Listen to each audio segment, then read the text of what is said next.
भी शुरुआत होती है और हम एक लड़के को बीच पर सैर करते हुए देखते हैं और तभी उसे वहाँ पर एक जुमांजी गेम मिलता है, जैसे कि हमने पुरानी वाली फिल्म में देखा था।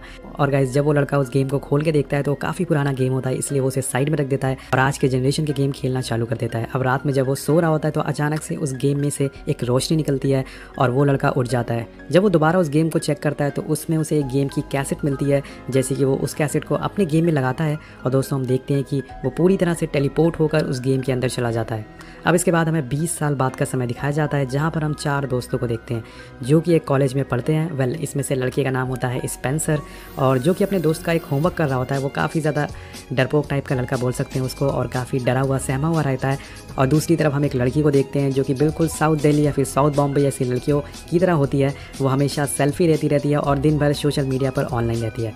अब स्पेंसर दोस्तों फ्रिज से मिलता है जो कि उसका दोस्त होता है। फ्रिज ही दोस्तों उसे डरा कर अपना होमवर्क उसे करवाता था, और यहाँ पर स्पेंसर उसे एक घर के बारे में बताता है जो कि 20 साल पहले बंद था।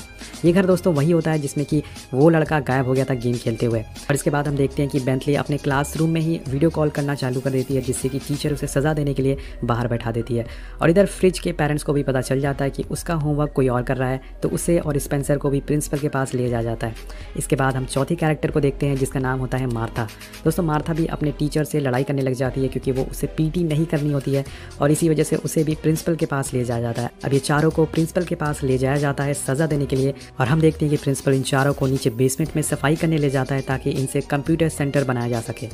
यहाँ पर दोस्तों ये सभी वहाँ पर मस्ती करना चालू कर देते हैं और इन्हें वहाँ पर जुमांजी गेम मिलता है, तो ये लोग उसे ऑन करते हैं और इस गेम में सभी लोग एक कैरेक्टर को चूज़ करते हैं। अब कैरेक्टर चूज़ करने के बाद ये गेम को प्ले करते हैं, लेकिन तभी उसमें से एक स्पार्क होता है और एक एक करके चारों लोग उस गेम में टेलीपोर्ट हो जाते हैं। एक जंगल में आकर ये सभी लोग गिरते हैं। अब टेलीपोर्ट होने के बाद जिस कैरेक्टर को इन लोगों ने चूज़ किया था वो सभी उस कैरेक्टर में आ चुके थे, जैसे कि स्पेंसर बदल चुका था डॉक्टर स्मॉल्डर के कैरेक्टर में, जो कि पहले एक पतला दुबला लड़का था लेकिन अब एक रॉक में बदल चुका था।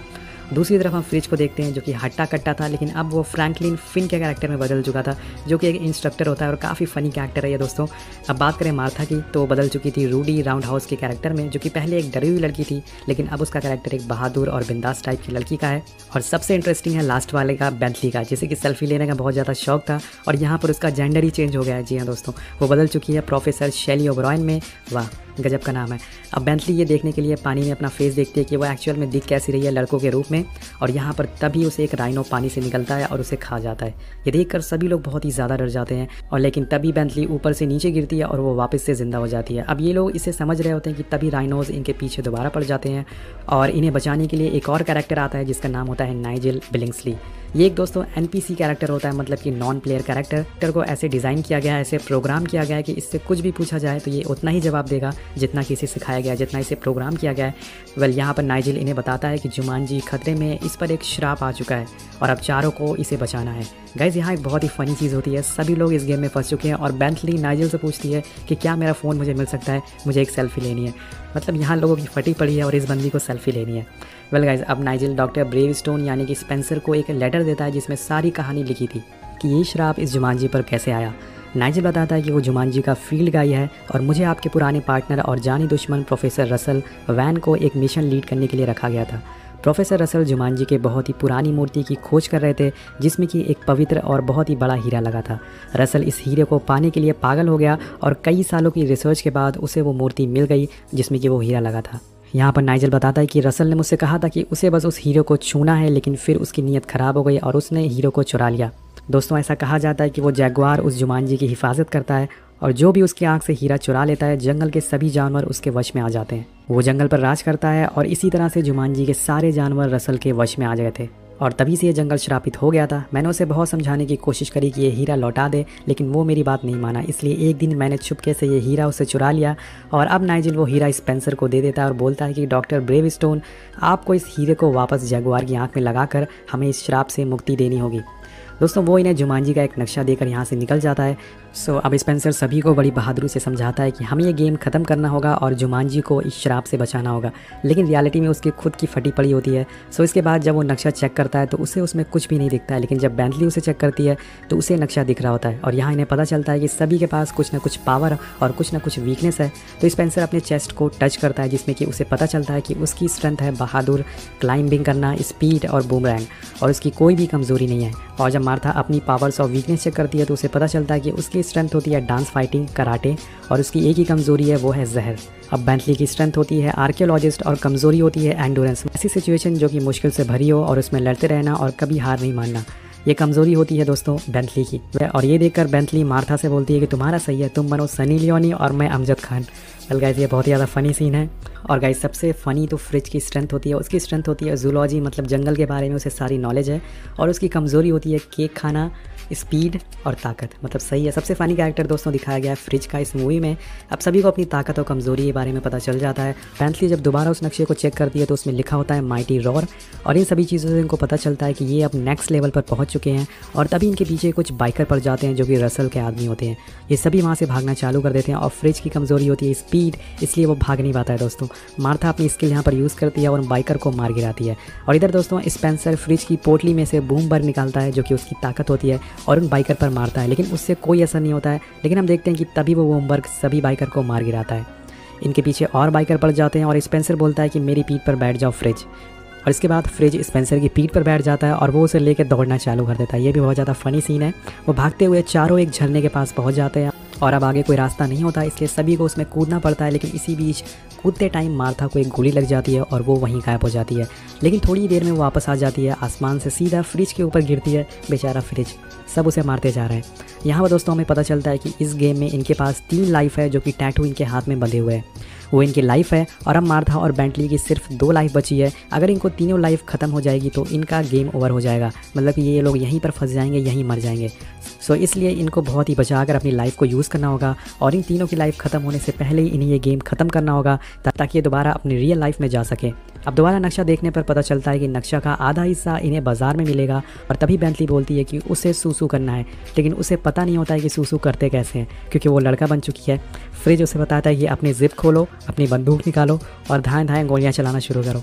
वेल गाइस, ये नेक काम करने के बाद फ्रिज और स्पेंसर एक दूसरे से बहस करना चालू कर देते हैं।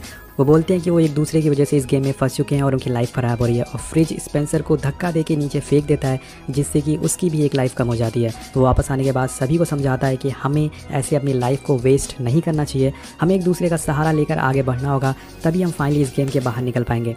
सो गाइस, अब ये लोग फाइनली मार्केट में पहुंच जाते हैं नक्शे का अगला हिस्सा लेने के लिए। यहाँ फ्रिज एक ब्रेड खा लेता है क्योंकि उसे काफ़ी भूख लगी होती है और तभी उसे पता चलता है कि ये ब्रेड नहीं, एक केक है और केक उसकी कमज़ोरी है। ये खाने के बाद एक बहुत ही ज़्यादा फ़नी सीन होता है दोस्तों। फ्रिज मार्था से पूछता है कि मेरी तरफ देखो, क्या मैं काँप रहा हूँ, क्या मेरे शरीर में फोड़े निकल रहे हैं, मैं अभी भी काला हूँ ना? तो मार्था बोलती है हाँ तुम अभी भी काले हो। और फ्रिज बोलता है कि केक मेरी कमज़ोरी नहीं, मेरी ताकत है। तभी दोस्तों वो गुब्बारे की तरह फट जाता है और चित्रे उड़ जाते हैं उसके। सो गाइस, यहाँ पर एक बच्चा आता है जो कि इनको नक्शे के अगले हिस्से की तरफ ले जाता है। वो अगला हिस्सा एक टोकरी में होता है और उसमें एक जहरीला सांप बैठा होता है। इसे देखकर सभी लोग स्पेंसर की तरफ इशारा करते हैं क्योंकि वो सबसे बहादुर है कि वो जाए। अब स्पेंसर उस टोकरी को खोलता है, लेकिन जैसे ही वो उसे खोलता है उसमें से सांप बाहर निकलता है और मार्था पर हमला कर देता है। लेकिन स्पेंसर उसे पकड़ लेता है और फ्रिज जो कि जानवरों का विशेषज्ञ होता है वो उस सांप के दांत को तोड़ देता है और ये करके वो बहुत ज़्यादा खुश हो जाता है। तो फाइनली ये लोग को वो नक्शा मिल जाता है। अब जब ये लोग उस टोकरी में चेक करते हैं तो उसमें नक्शा नहीं बल्कि एक हाथी की मूर्ति होती है और साथ में एक नोट होता है उसमें लिखा होता है जब मुझे तुम देखो तो चढ़ाई शुरू कर देना। अभी नहीं ये बात यहाँ पर समझ नहीं आती, लेकिन तभी यहाँ पर दोस्तों रसल के लोग दोबारा आ जाते हैं और स्पेंसर यहाँ अपनी ताकत का कमाल दिखाता है। वो इनको उठा कर जमुना पार की सैर कराता है और किसी को आसमान में फेंकता है तो किसी को दीवार में। भी यहाँ पर रसल खुद भी आ जाता है और इनके पास कोई चारा नहीं बचता। लेकिन इसी पर दोस्तों इन्हें बचाने के लिए यहाँ पर एक और कैरेक्टर आ जाता है जिसका नाम होता है एलेक्स। जी हाँ, हमारे दामाद जी। जी हाँ दोस्तों, हमारे दामाद जी निक जोनस। और वो इन्हें बचाकर गुफाओं के जरिए जंगल के दूसरे साइड में ले जाते हैं। इसके बाद हमारे दामाद जी अपना नाम बताते हैं एलेक्स। वेल दोस्तों, एलेक्स कोई और नहीं बल्कि वही लड़का होता है जो कि मूवी की शुरुआत में इस गेम में फंस चुका था। सो गाइस, एलेक्स यहाँ पर एक पायलट होता है और उसने कई बार इस लेवल को पार करने की कोशिश करी, लेकिन इसमें उसकी 2 लाइफ जा चुकी है, इसलिए अब वो यहाँ फंस चुका है। और एलेक्स इनको बताता है कि पास में एक स्टोर हाउस है जहाँ पर अलग अलग तरह की कार और प्लेन रखे हुए हैं, हमें उसे यूज़ करके इस लेवल को पार करना होगा। लेकिन दोस्तों प्रॉब्लम ये होती है कि यहाँ पर वो 2 आदमी खड़े होते हैं जो कि उसकी निगरानी के लिए होते हैं। अब बेंटली प्लान बनाती है कि वो मार्था को वहाँ भेजेगी और उन्हें सेड्यूस करने के लिए बोलेगी ताकि ये लोग पीछे से उस स्टोर हाउस में घुस सकें और वहाँ पे अपना सामान, अपना काम निकाल सकें। सो प्रॉब्लम ये होती है कि मार्था को सेड्यूस करना नहीं आता, उसे अपनी अदाओं से लड़कों को मारना नहीं आता। तो बेंटली उसे सारी चीज़ें सिखाती है कि इन अदाओं को यूज़ करके लड़कों को कैसे घायल किया जाता है। ये दोस्तों one of the best scene है इस मूवी का। सो मार्था उनके पास जाने लगती है और इधर हमें पता चलता है कि एलेक्स इस गेम में 20 साल से फंसा हुआ है। जी हाँ दोस्तों, ये जानने के बाद वो पूरी तरह से सदमे में चला जाता है। वो सोच रहा था कि उसे बस कुछ महीने हुए हैं इस गेम में, लेकिन उसे यहाँ पर 20 साल हो चुके थे। अब स्पेंसर उसे सहारा देता है और बोलता है कि हम ज़रूर वापस घर जाएंगे, तुम्हें टेंशन लेने की ज़रूरत नहीं है। अब मार्था भी उन आदमियों के पास पहुँच जाती है, लेकिन वहाँ जाकर वो अपनी अदाएँ भूल जाती है और तभी रखा हुआ वहाँ पर टेप बजने लगता है। और आपको पता ही होगा कि मार्था की स्ट्रेंथ है डांस फाइटिंग। और फिर क्या था दोस्तों, वो इन दोनों की बैंड बजाना चालू कर देती है और इधर ये सभी लोग उस स्टोर हाउस में घुस जाते हैं और एक प्लेन को चुरा लेते हैं। ये लोग वहाँ से भागने लगते हैं, लेकिन ये इतना आसान नहीं होता है। इनके चॉपर की जो विंग होती है वो जाम हो जाती है और सभी फिर से दोबारा स्पेंसर की तरफ देखते हैं, क्योंकि उसने ही सबका ठेका ले रखा है, वही सबसे बहादुर है। उसके बाद क्या था दोस्तों, वो ऊपर चढ़ जाता है और उस विंग की तरफ देखकर उसे ठीक कर देता है और तभी फ्रिज वो हीरा गलती से नीचे गिरा देता है। जब स्पेंसर को ये बात पता चलती है तो वो उसकी बैंड बजाने की सोचता है और चॉपर घुमाने के लिए बोलता है। और हम देखते हैं कि सभी राइनोस जो कि हीरे को सर्कल बनाकर उसके चारों तरफ घूम रहे थे, और स्पेंसर तभी फ्रिज को चॉपर से नीचे फेंक देता है, जिससे कि सभी राइनोस उसकी तरफ भागने लगते हैं और वो हीरा ले लेता है। ये राइनो फ्रिज को कुचल कर बहुत ही बुरी तरह से मार देते हैं। सो फाइनली स्पेंसर उस हीरे को लेकर चॉपर में चढ़ जाता है और ये लोग इस लेवल को पार कर लेते हैं। सभी लोग फ्रिज पर खूब हंसते हैं कि वो कैसा बंदा है, लेकिन अचानक से दोस्तों यहाँ पर एक अजीब चीज़ हो जाती है। एक मच्छर एलेक्स को काट लेता है और उसकी कमज़ोरी होती है मच्छर, इसलिए वो वहीं मरने लगता है। लेकिन बेंथली उसे बचा लेती है, वो उसे ऑक्सीजन देती है और हम देखते हैं कि उसकी एक लाइफ लाइन एलेक्स के पास चली गई है, जिससे कि वो जिंदा हो जाता है। इसके बाद ये सभी लोग फाइनली उस जैगुआर की मूर्ति तक पहुँच जाते हैं, जिसकी आँख में इनको हीरा लगाना है। लेकिन ये मूर्ति बहुत ही ऊँची होती है और इस पर चढ़ाई करेगा कौन। तो सभी लोग फिर से स्पेंसर की तरफ देखने लगते हैं, क्योंकि उसी ने सबका ठेका ले रखा है और ये देखकर वो बहुत ही ज़्यादा गुस्सा होता है। लेकिन वो फिर भी वो हार नहीं मानता है, वो बड़ी बहादुरी से चढ़ाई करना शुरू कर देता है। लेकिन अगले पल ही धम से नीचे गिरता है और जंगली जानवर उसे मारकर खा जाते हैं। और अब उसके पास भी एक ही लाइफ बचती है और ये देखकर स्पेंसर कभी फट के फ्लावर हो जाती है। लेकिन फ्रिज उसे समझाता है कि वो बहादुर है, वो चट्टान की तरह बहादुर है और उसे ऊपर चढ़ना होगा। तो ये लोग प्लान बनाते हैं कि स्पेंसर मोटर बाइक से ऊपर जाएगा और सभी लोग अलग अलग दिशाओं में जाएंगे, जिससे कि वो रसल के आदमियों को गुमराह कर सके। लेकिन तभी यहाँ पर रसल भी आ जाता है और बेंटली को पकड़ लेता है और रसल बेंटली के बदले हीरा मांगता है। लेकिन ये लोग दोस्तों हीरा भी नहीं दे सकते और बेंटली को भी नहीं बचाना है। इनको समझ नहीं आता कि ये लोग क्या करें। लेकिन तभी हमारे छोटे हीरो की एंट्री होती है, जी हाँ फ्रिज की, जो कि हाथी पर बैठकर यहाँ आता है और सभी की बैंड बजा देता है। इसके बाद स्पेंसर बाइक से ऊपर पहाड़ पर पहुंचने वाला होता है, लेकिन वो हीरा अभी भी बहुत सारे सांपों के बीच में फंस जाता है और मार्था उसे लेने जाती है और इसी पर वहाँ रसल भी आ जाता है। सो मार्था के पास अभी 2 लाइफ बची है, इसलिए वो अपने आप को सांप से कटवा देती है और दोबारा आसमान से गिरने लगती है। इधर स्पेंसर भी ऊपर पहुंच चुका था, वो गिरती हुई मार्था को पकड़ लेता है, जिससे कि वो उसे बचा लेता है और उसे हीरा भी मिल जाता है। वो तुरंत ही उसे जैगुआर की आँख में लगा देता है, लेकिन इससे कुछ नहीं होता है दोस्तों। तभी सभी लोग बहुत ही ज़्यादा उदास हो जाते हैं और इसी पर बेंटली बोलती है कि सभी लोग बोलो जुमांजी। और ये बोलते ही दोस्तों जैगुआर से एक रोशनी निकलती है और रसल को मारती हुई शराब को ख़त्म कर देती है। तो फाइनली यहाँ उजाला हो जाता है, डैट मीन्स शराब ख़त्म हो चुका है और इनका मिशन कंप्लीट हो चुका है। अब नाइजल दोबारा इनके पास आता है और सभी को थैंक यू बोलता है कि उन्होंने जुमांजी को बचा लिया और इस शराब से मुक्त कर दिया। वो एक एक करके सभी को उनकी असली दुनिया में भेजना चालू कर देता है, पहले एलेक्स को, फिर फ्रिज को, फिर मार्था को, एक एक करके, और लास्ट में वो स्पेंसर को भी भेज देता है उनकी असली दुनिया में। अब ये सभी लोग अपने असली रूप में आ जाते हैं और बाहर जाकर ये एलेक्स का घर देखते हैं, जो कि 20 साल पहले बंद था, लेकिन अब उसमें बच्चे खेल रहे थे।